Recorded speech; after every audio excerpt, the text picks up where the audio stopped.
Here we are down with the 1- and 2-year-old bears by the waterfalls. And we have some guests that returned this year from San Diego.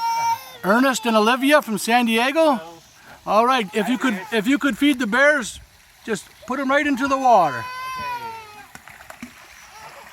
So now we can see the bears.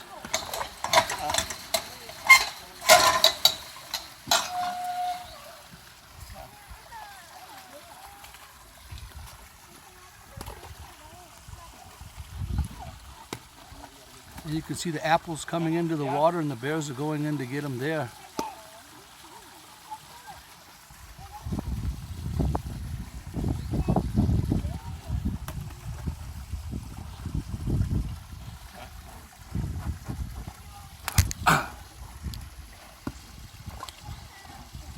You want that one? Huh? You want this one?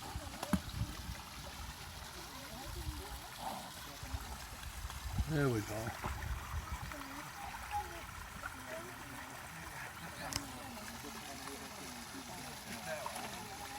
And you can see the bears out in the water, in the little pond here in the waterfalls.